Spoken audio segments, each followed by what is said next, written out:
हबक्कुक भविष्यवक्ता की पुस्तक अध्याय 2। हबक्कुक भविष्यवक्ता की पुस्तक अध्याय 2।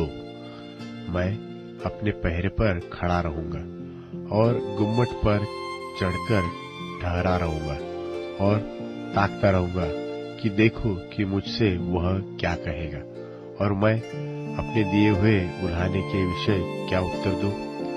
यहोवा ने मुझसे कहा, दर्शन की बातें लिख दे, वरन पटियाओं पर साफ साफ लिख दे, ताकि दौड़ते हुए भी वे सहज से पढ़ी जाए, क्योंकि इस दर्शन की बात नियत समय में पूरी होने वाली है, वरन इसके पूरे होने का समय वेग से आता है और इसमें धोखा न होगा।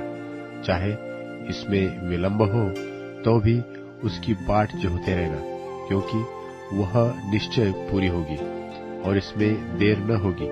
देख, उसका मन फुला हुआ है, उसका मन सीधा नहीं है, परंतु धर्मी अपने विश्वास के द्वारा जीवित रहेगा। फिर दाख मधु से धोखा होता है। अहंकारी पुरुष घर में नहीं रहता और उसकी लालसा अधोलोक की सी पूरी नहीं होती, और मृत्यु की नाई उसका पेट नहीं भरता, अर्थात वह सब जातियों को अपने पास खींच लेता और सब देशों के लोगों को अपने पास इकट्ठे कर रखता है। क्या वे सब उसका दृष्टांत चलाकर और उस पर ताना मारकर न कहेंगे कि हाय उस पर जो पराया धन छीन छीन कर धनवान हो जाता है? कब तक?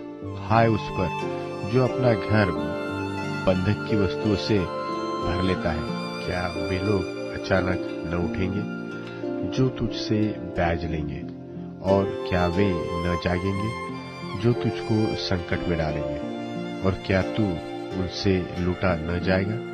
तूने जो बहुत सी जातियों को लूट लिया है, सो सब बचे हुए लोग तुझे भी लूट लेंगे। इसका कारण मनुष्यों की हत्या है, और वह उपद्रव भी जो तूने इस देश और राजधानी और इसके सब रहने वालों पर किया है।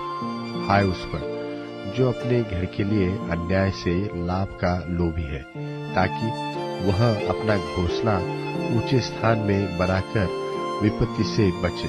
तूने बहुत सी जातियों के घर को काटकर अपने लिए लज्जा की युक्ति बांधी और अपने ही प्राण का दोषी ठहरा है, क्योंकि घर की भीत का पत्थर दुहाई देता है और उसके छत की कड़ी उनके स्वर में स्वर मिलाकर उत्तर देती है।